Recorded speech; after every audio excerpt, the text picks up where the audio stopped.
4장 12절 제가 낭독하고 여러분이 한 절 낭독하게 해서 22절까지 마지막 절까지 하겠습니다.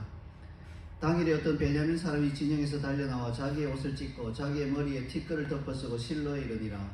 그가 이를 때는 엘리가 길겨 자기의 의자에 앉아 기다리며 그의 마음이 하나님의 괴로 말미암아 떨릴지음이라. 그 사람이 성읍에 들어오며 하늘에 온 성읍이 부르짖는지라. 엘리가 그 부르짖는 소리를 듣고 이르되 이 떠드는 소리는 어찌 됨이냐. 그 사람이 빨리 가서 엘리에게 말하니 그때 엘리의 나이가 98세라. 그의 눈이 어두워서 보지 못하더라. 그 사람이 엘리에게 말하되 나는 진중에서 나온 자라. 내가 오늘 진중에서 도망하여 왔나이다. 엘리가 이르되 내 아들아 일이 어떻게 되었느냐. 소식을 전하는 자가 대답하여 이르되 이스라엘이 블레셋 사람들 앞에서 도망하였고 백성 중에는 큰 살육이 있었고 당신의 두 아들 홈리와 비나스도 죽임을 당하였고 하나님의 괴는 빼앗겼나이다. 하나님의 괴를 말할 때 엘리가 자기 의자에서 뒤로 넘어져 문 곁에서 목이 부러져 죽었으니 나이가 많고 비리한 까닭이라. 그가 이스라엘의 사사가 된 지 40년이었더라.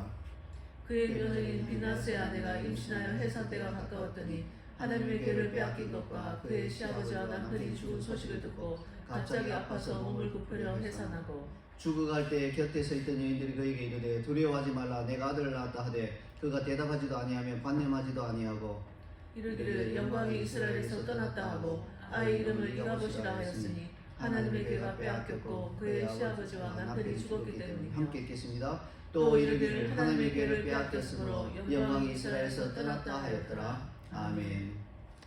네, 오늘 말씀의 제목은 이가봇의 순간이라고 하는데요. 오늘 말씀은 조금 어떤 면에서는 무거울 수 있습니다. 그래서 여러분 이것이 무거운 말씀도 우리가 받을 수 있어야 하고요. 또한 기쁨을 주고 또 격려해 주는 그런 말씀도 받을 수 있어야 할 것입니다.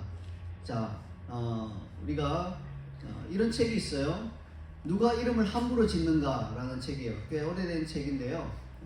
저는 뭐 읽어보진 않았습니다. 근데 그 제목 자체가 좀 재밌어서 제 기억에 남아요.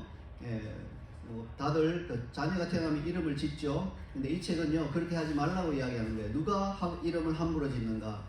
이 책은 각 사람의 이름을 부르는 그 소리에는 고유한 파동이 있다고 하는 거예요. 그래서 사람의 이름을 좋은 파동에 맞춰서 잘 짓지 않으면요 그 사람 일생이 불행해지고 좋은 파동에 맞춰서 잘 지으면 그 사람 일생이 형통해진다는 뭐 믿거나 말거나 식의 유사과학 이론서죠. 뭐 읽을 가치는 없습니다.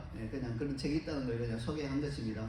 그런데 만약에 이 이론이 사실이라면 오늘 엘리의 며느리인 비느하스의 아내는 참 무책임하게 아들의 이름을 지었다고 할 수 있죠. 이가봇이라고 하는 이름인데요. 히브리어를 전혀 모르는 상태에서 들어도 우리말 발음으로 들어도 사람 이름으로는 뭐 좋다는 느낌이 안 들죠. 그도 그럴 것이 이가봇이라고 하는 히브리어에는 하나님의 영광이 떠나버렸다라고 하는 굉장히 부정적이고 불길한 그런 의미를 가지고 있기 때문에 그래요. 묘하게도 이런 느낌은요 언어가 달라도 이를 뛰어넘어서 전달되는 것 같아요. 이 파동 이론이 어쩌면 좀 맞는 것 같긴 하죠. 느헤미야의 예루살렘 성벽 건축을 방해한 대적의 이름은 뭡니까? 산발랏이라고 하는데요. 왠지 머리를 풀어헤친 망나니 같은 그런 느낌이 들죠.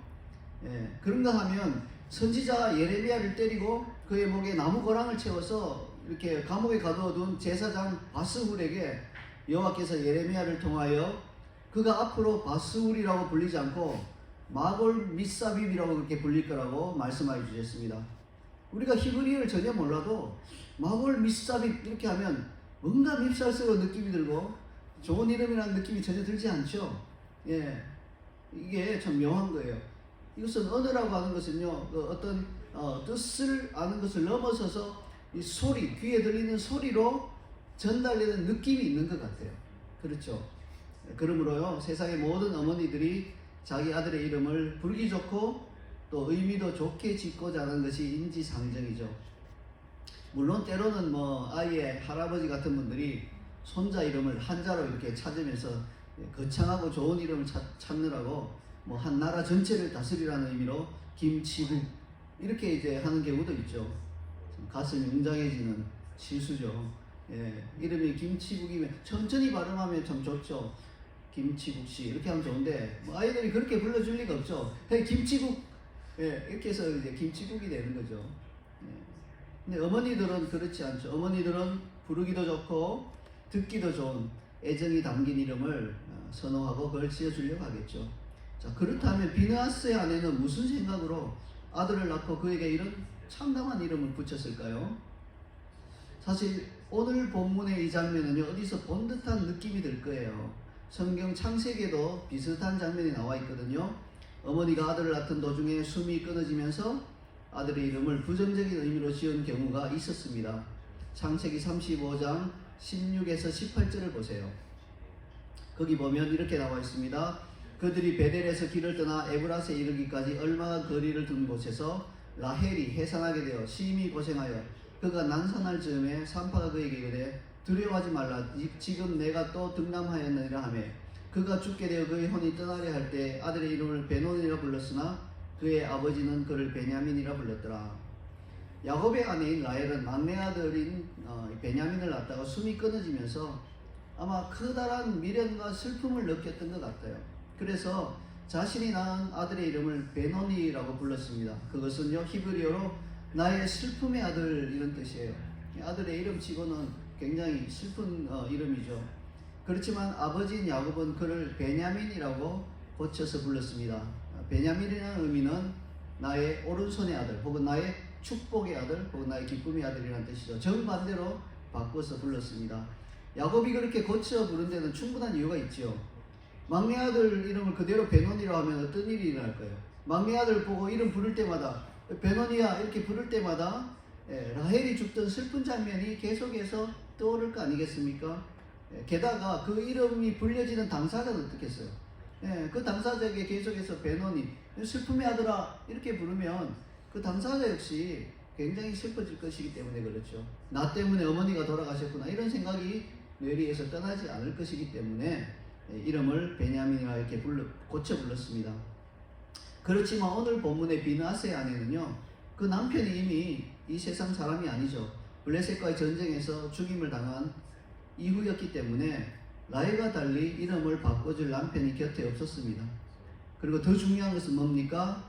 라헬은 개인의 슬픔을 담아서 아들의 이름을 지었기 때문에 남편이 이름을 바꿀 여지가 있었으나 비느하스의 아내는 국가적인 슬픔을 담아서 아들에게 예언적인 이름을 붙인 것이기 때문에 성경은 그 아들의 부정적인 이름을 바꾸었다고 말하고 있지 않습니다. 그 이름이 아마 그대로 불려졌던 것 같아요. 이와 같이 아이의 이름을 통해서 그 시대를 향한 하나님의 마음을 예언적으로 전달하는 것은 성경에서 드문 일이 아닙니다. 구약의 호세아 선지자가 음란한 고멜을 아내로 맞아서 세 자녀를 낳았는데 하나님께서는 그 자녀들의 이름을 각각 지정해 주셨어요. 이 이름을 하라 이렇게 지정해 주셨는데 그 좋은 의미가 아니었어요. 근데 하나님의 마음을 담은 이름을 하나님께서 지정해 주셨다는 거예요. 각각 이스르엘 아들이죠. 로루하마 딸이고요.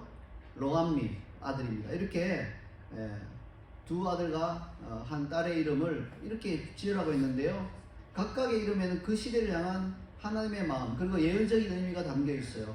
다 말씀드리지는 못하겠지만 로암미를 한번 보면요, 타락한 이스라엘 백성을 보시는 하나님의 마음이 그대로 전달되고 있죠. 로암미라고 하는 말은 너희는 내 백성이 아니고 나는 너희의 하나님이 아니라는 뜻입니다. 얼마나 하나님이 마음이 상하셨으면 이런 이름을 지어서 예언적으로 이 아이를 볼 때마다 이 아이 이름을 부를 때마다 너희 내 백성 아니야, 난 너희 하나님 되지 않을 거야, 이런 의미가 전달되게 하셨을까요? 우리 사람도 엄마가 그러면 안 되는데 굉장히 화가 나면 너 이제 내 아들 아니야 나가 뭐 이러지 않아요. 하나님의 마음이 그랬다는 거예요. 그래서 이름을 그렇게 붙였습니다. 비느하스 아내의 비극적이고 이 슬픈 장면에서 우리가 깊이 생각해 봐야 할 교훈이 있습니다. 자, 여러분 한번 생각해 보세요. 블레셋과 싸운 이스라엘이 처참한 패배를 당했는데 이스라엘은 싸우기 전에 패배할 것이라는 그 결과가 정해져 있었던 걸까요? 아니면 싸워보니 결과가 패배한 것으로 나온 것일까요? 우리의 상식으로는 당연히 후자라고 생각하겠죠. 길고 짧은 것을 대봐야 안다고 싸워봐야 누가 이길지 누가 패할지 알 수 있다고 생각하겠죠. 그러나 성경은 그렇게 말씀하고 있지 않아요. 성경은 이스라엘이 패배할 것을 하나님께서 이미 결정하셨다고 기록하고 있습니다. 어째서 이런 일이 일어났을까요? 그 이유는 이스라엘이 제사장들로부터 일반 백성에 이르기까지 하나님을 떠나서 깊은 죄 가운데 살았기 때문에 그렇습니다. 그래서 하나님은 심판을 선언하셨고 오늘 본문에 나오는 전쟁에서 패배는 단순히 그 심판이 현실로 나타난 사건일 뿐이에요. 그래서 이미 패배할 것이 정해져 있었던 것이에요. 하나님의 심판이 현실에서 삶에서 실제가 되는 순간 우리는요 이것을 이가봇의 순간이다 이렇게 칭할 수 있을 것입니다. 근데 사실 이가봇의 순간은 정확하게 말하자면 하나님께서 우리에게 직접 벌을 내리시는 순간이 아니라 우리의 삶에서 하나님의 영광이 떠나버리는 순간이에요. 그럼으로써 하나님의 은혜와 그분의 보호하심도 사라져버리는 순간이죠. 그러면 우리는 대적에게 굴복하게 되고 우리 삶에 커다란 고난과 고통이 찾아오는 것입니다.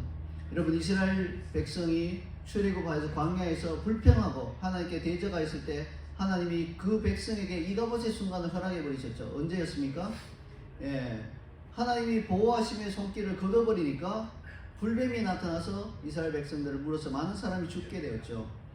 여러분 하나님이 불뱀을 보내신 게 아니라 그 광야에는 원래 불뱀이 있는데 그 보호의 손길을 걷어버리신 거예요.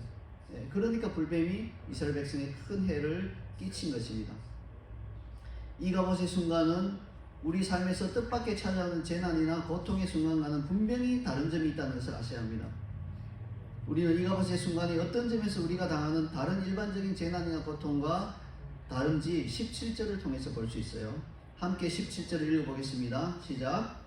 소식을 전하는 자가 대답하여 이르되 이스라엘이 블레셋 사람들 앞에서 도망하였고 백성 중에는 큰 살육이 있었고 당신의 두 아들 홈리와 비느하스도 죽임을 당하였고 하나님의 교회는 빼앗겼나이다.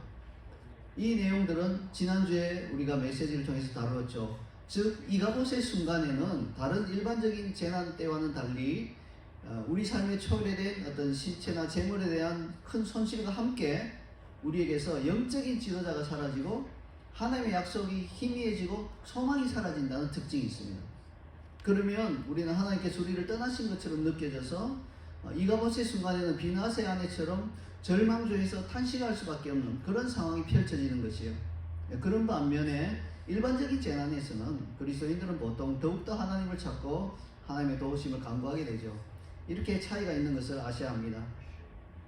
물론 우리에게 우리 삶에서 이가봇의 순간이 찾아오지 않는다면 가장 좋을 것이겠죠. 그러나 우리는 타락한 혼을 가지고 살기 때문에 죄도 짓고 실수도 하고 때로는 고의적으로 하나님께 반역하기도 하고 반항하기도 하기 때문에 우리에게 이가봇의 순간이 찾아올 수도 있어요. 완전히 절망적인 이가봇의 순간이 오진 않을 수도 있어도 작은 규모로 정말 하나님께서 보호의 손길을 걷어버리시고 어디 네 마음대로 한번 해봐라 이렇게 하시면서 악한 자가 대적이 우리의 삶을 주관하도록 이렇게 그냥 하나님께서 두시는 경우가 있다는 거예요. 물론 우리를 돌이키게 하기 위함이죠. 그런 순간이 오지 않으면 좋은데 만약에 오면 우리가 어떻게 할까요?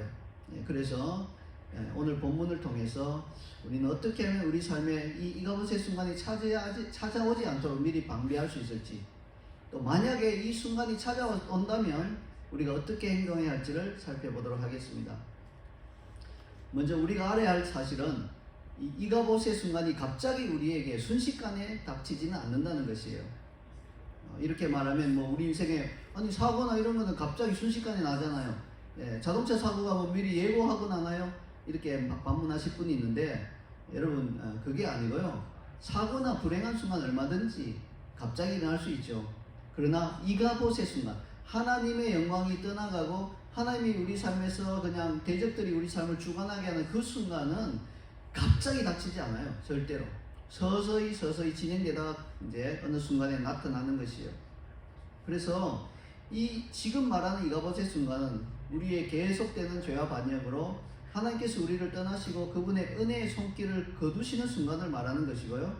우리에게서 영적인 멘토가 사라지고 하나님의 약속이 희미해지는 그 순간을 말하는 것이에요. 이것은 우리 삶에서 서서히 진행됩니다. 우리는 이에 대한 대표적인 그림을 삼손의 삶에서 찾을 수 있죠. 여러분 생각해 보세요. 삼손의 삶에서 이가봇의 순간은 언제였을까요? 블레셋 사람들에게 머리털이 밀리고요. 그들이 삼손을 붙잡아서 눈을 빼고 가사에 끌고 내려가서 놋줄로 매고 그에게 옥에서 맷돌을 돌리게 한 그때 그 비참한 상황이 바로 삼손에게는 이가봇의 순간이었습니다. 그렇다면 삼손에게 있어서 이 이가봇의 순간이 순식간에 들이닥쳤습니까? 물론 그 일을 당한 삼손 입장에서는 뭐 그렇게 느껴질 수도 있겠죠. 자다가 머리가 깎였는데 일어나 보니까 그냥 힘이 사라졌어. 이거 어떻게 된 일이야? 삼손은 이렇게 느꼈을 수도 있을 거예요. 그러나 그렇지 않습니다.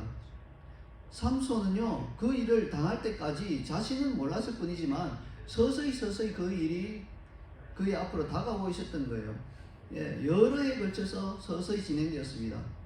삼손이 나시린으로 서약하고 하나님께 드려졌죠. 그런데 나시린의 서약을 하나씩 깨뜨렸잖아요. 처음 깨뜨린 순간이 언제였습니까?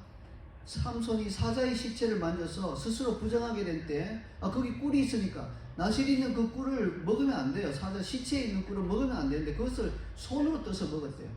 예, 벌써 나실인 서약 하나 깨뜨렸죠. 이때 벌써 이가봇의 순간이 벌써 이제 가까이 성큼 다가오기 시작한 거예요. 그리고 그는 연회를 자주 참석했는데 포도주를 마셨을 것 같아요. 성경에 직접 기록되지 않죠. 또 깨뜨렸죠. 마지막 하나 남은 거예요. 나실인의 3가지 서약 중 하나 남았죠. 머리털에 관한 거. 근데 들릴라가 자꾸 막 그렇게 알려달라고 하니까 자기가 모르게 이제 처음에는 뭐 밧줄 이렇게 동아줄 이야기하다가 점점 더 머리로 가까이 오는 거예요. 배로 머리털을 짜면 그때까지 잘리진 않았죠. 근데 그 후에 결국은 삭도로 머리털을 밀면 내가 힘이 사라질 것이다. 이렇게 실토하고 말하죠. 그게 이가봇의 순간이 결정적으로 오게 맞는 것이죠. 우리 역시 우리 삶에서 이가봇의 순간이 오면 당하는 입장에서는 갑자기 일어난 일처럼 느끼겠지만 그 일은 여러 해 동안 사실은 우리 삶에서 서서히 가까이 다가오고 있었던 것입니다.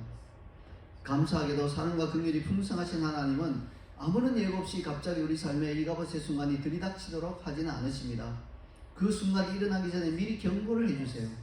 자, 문제는 우리가 하나님의 경고를 잘 인식하지 못한다는 데 있어요. 그러므로 우리가 이제 하나님이 우리에게 경고하실 때 어떻게 하면 그 경고를 알아들 수 있는지를 보겠습니다. 하나님은 어떤 방식으로 우리에게 경고하실까요? 가장 기본적으로는 하나님께서 우리 안에 두신 양심이 우리가 하나님께 범죄할 때마다 이가봇의 순간을 철회하는 그런 범죄를 할 때마다 떨리면서 신호를 보내요. 13절을 함께 읽어보겠습니다. 그가 이럴 때 엘리가 길 옆 자기의 의자에 앉아 기다리며 그의 마음이 하나님의 괴로 말미암아 떨린 즈음이라 그 사람이 성읍에 들어오며 알림에 온 성읍이 부르짖는지라. 엘리의 마음, 즉 그의 양심은 왜 떨렸습니까? 이스라엘 백성은 하나님의 괴가 진영에 들어오자 아무 생각 없이 땅이 진동하도록 환호성을 올리면서 이미 이제 승리를 얻은 것처럼 행동했죠. 그러나 제사장이었던 엘리는 그의 마음 깊은 곳에서 하나님의 괴를 진영에 가져갔다고 해서 그것이 전쟁의 승리를 보장하지 못한다는 것을 알고 있었던 거예요. 그래서 떨렸던 것입니다. 만약 엘리도 이스라엘 백성들처럼 괴를 전장에 가져갔으니까 당연히 이겼겠지 이렇게 생각했으면 떨리고 있지 않았을 거예요. 그건 그것이 아니라는 것을 그의 양심이 알았던 거예요. 그래서 떨리고 있었던 것입니다. 여기서 우리는 아직까지 엘리의 신앙적인 양심이 희미하게 살아있다는 것을 볼 수 있습니다. 오늘 우리의 신앙적인 양심은 어떻습니까? 여러분이 하나님의 뜻을 벗어나서 곁길로 가거나 죄를 향해 나아갈 때 여러분의 양심은 여러분 안에서 떨립니까? 그런 경험을 한 적이 있습니까? 저는 그와 같은 경험을 드문드문 한 적이 있어요. 내 욕심으로 인해서 하나님이 기뻐하지 않는, 분명히 하나님 기뻐하시지 않는 일을 어떤 고의적으로 하려고 할 때 갑자기 몸이 떨리면서 이렇게 그렇게 뭔가 좀 달라진 느낌을 받는 것이요. 경험해 본 사람은 알겠지만 이것은요, 날씨가 추워서 몸이 떨리는 것과는 전혀 달라요. 전혀 다릅니다. 날씨가 추우면 그냥 어휴 추워하고 그냥 몸만 떨리죠. 그런데 이것은요, 나의 내면에서 어떤 떨림이 나오는 것 같아요. 나의 양심이 떨리는 그런 현상은 날씨가 추워서 떨리는 몸이 떨리는 것과는 전혀 다른 반응인 거예요. 나의 주변 온도와 상관없이 나의 어떤 내면에서부터 떨림이 있는 느낌입니다. 그러면 감사하게도 그 발길을 멈추게 되죠. 이게 분명한 경고와 신호를 받으니까요. 그런데 우리가 만약에 그 경고를 무시하고 계속해서 그 나쁜 길로 가고 하나님이 기뻐하지 않는 일을 고의적으로 계속 진행하면 어떻게 될까요? 잠시 후에 떨림은 잠잠해지고 더 이상 떨리지 않아요. 잘 된 건가요? 이것은요, 양심을 억지로 눌러서 작동을 멈춘 거예요. 이것은요, 알람 시계가 울릴 때 손을 뻗쳐서 꺼버리고 계속 자는 것과 같은 거예요. 더 이상 울리지 못하게 하는 거예요. 알람시계 소리를 듣고 깨면 좋지만 계속 잘 수도 있는 거예요. 꺼버리고. 이것은 양심은 하나님께서 우리 안에 두신 일종의 죄에 대한 알람시계이기 때문에 그래요. 그래서 아침에 막 알람 몇 개를 맞춰야 되는 분이 있죠. 예, 도저히 못 일어나는 그런 분들, 젊은 분들 중에 있는 것 같은데, 나이가 들면 좋아져요. 걱정하지 마세요.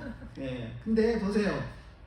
이렇게 꺼버리고 계속 자면 손해잖아요. 마찬가지로 내가 하나님의 길을 벗어나려고 할 때 막 내 안에서 양심이 막 떨림 있는 것을 느낄 때 그대로 진행해버려. 무시하고 진행하면 잠잠해져 버려요. 예, 양심을 눌러버리고 그냥 가는 거예요. 그러니까 그렇게 되면 이가 버칠 순간이 조금 더 가까이 다가올 수 있다는 것을 기억하시기 바랍니다. 근데 만약에 하나님의 뜻을 벗어나서 곁길로 가거나 죄를 향해 나아갈 때 나의 양심이 별로 무덤덤하고 반응하지 않는다면 이건 어떻게 된 걸까요? 이 경우는 둘 중에 하나예요. 첫째, 나의 양심이 아직 하나님의 뜻이나 죄에 대한 민감성을 개발하지 못하여서 반응하지 않는 경우예요. 그것이 죄라는 것을 아직 인식하지 못하고 있기 때문이에요. 예, 그래서 아직 어리고 연약해서 뭐 이게 하나님이 기뻐하지 않는 죄라는 걸 아직 민감하게 모르니까 양심도 함께 작동하지 않는 거예요. 이런 사람은요, 예, 어떻게 해야 됩니까? 민감성을 개발해야 되겠죠. 시편 26편 2절에서 그렇게 말씀하고 있어요. 우리 함께 읽어볼까요? 시작. 여호와여 나를 살피시고 시험하사 내 뜻과 내 양심을 단련하소서. 양심을 단련해 달라고 이야기하고 있어요. 예, 그래서 점점 더 민감하게 해달라고 다윗이 고백하고 있죠. 시편 기자가 고백하고 있습니다. 다윗의 양심이 바로 이런 양심이었습니다. 다윗은 점점 더 작은 일에도 양심의 떨림을 느끼는 자로 그렇게 세워져 갔던 거예요. 반면에 예, 또 어떤 경우가 있을 수 있냐면요, 나의 양심이 화인을 맞아버려서, 성경이 표현한 화인은 불화살이에요. 불로 인두로 지져버린 거예요. 그래서 죽어버린 거예요. 예, 어떤 자극에도 반응하지 않은 거의 죽은 상태가 된 것이요. 디모데전서 1장 19절을 보면 그런 상태를 말씀하고 있습니다. 함께 읽어볼까요? 믿음과 착한 양심을 가지라. 어떤 이들은 이 양심을 버렸고 그 믿음에 관하여는 파선하였느니라. 예, 이것이 바로 사울의 양심이 그랬다고 할 수 있죠. 착한 양심을 가졌는데 양심을 버려버렸어요. 화인을 맞아버렸어요. 죽어버렸어요. 없는 것과 같이 되어버렸어요. 그러니까 믿음까지도 파선해버린다고 말씀하고 있습니다. 예, 그러므로 양심이 마비되고 그냥 죽는 것은요, 그냥 그 선에서 끝나지 않고 거기에서 이어져서 믿음이 파선해버려요. 예, 왜 파선한가요? 이가봇의 순간을 맞이해서 파선하게 되는 것이죠. 예, 우리 교회는 뭐 이렇게 양심이 아예 죽어버려서 이런 분은 없는 것으로 믿습니다. 아직까지 첫 번째 계명이겠죠. 민감성이 덜 개발되어서 예, 하나님 뜻을 벗어나는 일을 하는데도 미약하게 떨리는 그런 거겠죠. 여러분, 알람시계 배터리가 거의 따랐을 때 그 어떻게 울리는지 아시죠? 엄청 작게 울리거나 아니면 막 뜨근 울리죠. 그래서 제대로 깨어나지 않아요. 알람시계 배터리가 강해야지 막 강력하게 울려서 깨어날 수 있죠. 양심도 그런 것 같아요. 예, 더 성령으로 충만해 있으면 세게 울립니다. 죄를 지으려고 할 때 절대 짓지 못하게 도저히 안 일어나면 안 되는 알람시계 있잖아요. 뭐 천둥 친 소리처럼 막 울리는 그런 알람시계처럼 못하게 막으세요. 그런데 우리가 아주 연약하고 성령 충만하지 않으면 예, 우리가 나쁜 길로 곁길로 갈 때 미약하게 걸려요. 배터리가 다 간 것처럼, 다 떨어진 것처럼. 예, 그렇게 되지 않기를 바랍니다. 자, 그리고 우리가 이가봇의 순간을 갑자기 맞이하지 않도록 하나님께서 우리에게 경고하시는 또 다른 중요한 방법은 하나님의 사람을 통해서 나를 향한 하나님의 뜻과 심판을 알려주시는 것입니다. 앞서 사무엘상 2장 후반부에 보면 우리는 하나님의 사람이 제사장 엘리에게 와서 하나님의 심판을 전한 모습을 볼 수 있습니다. 그 심판의 말씀 가운데는 그의 두 아들 홈리와 비느하스가 한날에 죽을 것이라는 예언이 포함되어 있습니다. 그리고 그 예언은 정확하게 이루어졌어요. 이 하나님의 사람의 이름이 기록되어 있지는 않습니다. 누군지는 몰라요. 그러나 그 당대 제사장 엘리에게 와서 그의 집안에 대한 하나님의 준엄한 심판을 예언하는 것은 결코 쉬운 사명이 아니었을 것입니다. 하지만 그 사람은 하나님이 주신 사명을 충실하게 수행하였습니다. 그래서 하나님의 사람이다 이렇게 표현되고 있죠. 우리 역시요, 하나님의 사람이 우리에게 와서 하나님의 감동을 전해줄 때 이것을 무시하면 안 될 것입니다. 어쩌면 그 사람은 말을 꺼내기가 굉장히 어려워하면서 말할 수도 있을 거예요. 그럴 때 이것이 바로 하나님께서 내가 이가봇의 순간을 갑자기 맞이하지 않도록 나에게 보내주신 그분의 종이라는 사실을 알고 또 그분의 음성이라는 것을 알고 그렇게 우리가 돌이켜야 하는 것이죠. 여기서 우리는 다음과 같은 한 가지 질문을 할 수 있습니다.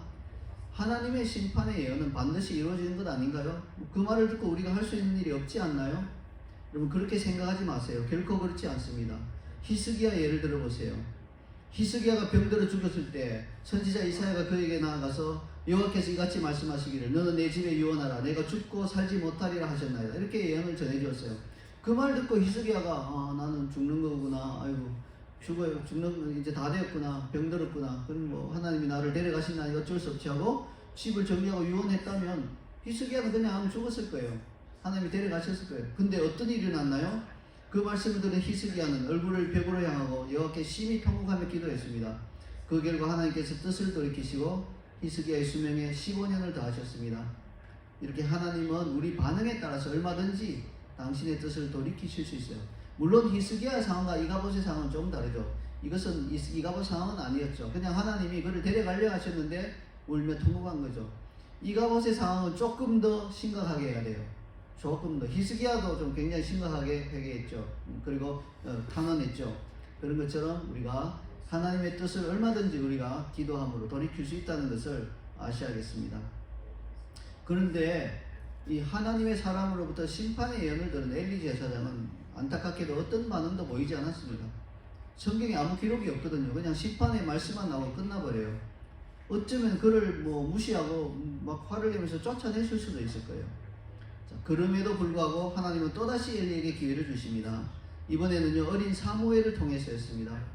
우리가 앞서 본 것처럼 하나님께서 여호와의 전에서 잠자리에 든 사무엘의 이름을 부르시고 그에게 엘리의 집안에 대한 심판을 다시 말씀해 주셨습니다. 그 다음날 아침에 엘리는 사무엘에게서 여호와의 심판에 대해서 숨김없이 하는 말을 다 들었습니다. 하나님께서 두 번째로 주신 기회에 대해서 엘리는 이렇게 반응하고 있어요. 3장 18절 하반절을 보면요. 이는 여호와의 신이 선하신 대로 하실 것이니라. 이게 얼마나 허무한 반응입니까? 여러분 옷을 찢으며 하나님께 회개하며 살려달라고 나아가야 할 텐데 여호와께서 선하신 대로 하실 것이요. 자기 아이들이 죽는다고 하는데도 여호와께서 선하신 대로 그냥 하나님이 알아서 하시면 좋겠습니다. 이렇게 반응하는 거예요. 우리는 이러면 안 되겠습니다. 만약 하나님께서 그분의 종이나 나의 주변에 하나님을 믿는 사람을 통해서 나에게 경고하신다면 엘리처럼 반응할 것이 아니라 히스기야처럼 울며 회개하며 하나님의 자비와 긍휼을 구해야 합니다. 그러면 하나님께서 뜻을 돌이키셔서 나에게로 다가오던 이가봇의 순간을 치워주실지 누가 알겠습니까? 자, 그런데 만약에 생각하기는 싫지만 우리의 삶에서 정말로 이가봇의 순간이 현실이 되어버렸다면 어떻게 해야 할까요? 엘리나 비느하스의 아내처럼 우리가 그 자리에서 죽는다면 우리가 할 수 있는 일은 거의 없죠. 죽기 전에, 숨이 넘어가기 전에 그냥 하나님께 마지막으로 회개하고 하나님의 용서를 구하는 길밖에 없을 것입니다. 그러나 하나님께서 우리의 생명을 연장시켜 주신다면 우리가 해야 할 일은 아래와 같습니다. 첫 번째, 주위의 헛된 위로의 마음을 빼앗겨서는 안 됩니다. 지금은요 이가봇의 순간이며 정신을 번쩍 차리고 하나님께 회개하며 그분의 자비와 긍휼을 구할 시간입니다. 20절을 함께 보겠습니다. 함께 읽겠습니다. 죽어갈 때에 곁에 서 있던 여인들이 그에게 이르되 두려워하지 말라 내가 아들을 낳았다 하되. 여러분 생각해 보세요. 이스라엘이 블레셋 사람들 앞에서 도망하였고요. 백성 중에 큰 살육이 있었고 자신의 남편인 비느하스와 그의 형제인 홈리도 죽임을 당했고요. 하나님의 괴는 빼앗겼고 자기도 지금 아이를 낳았다가 죽어가고 있는데 두려워하지 말라. 이게 무슨 위로가 되겠습니까? 헛된 위로죠. 비느하스의 아내는 이런 헛된 위로에 대해서 대답하지도 아니하며 관념하지도 아니했다고 기록되어 있습니다.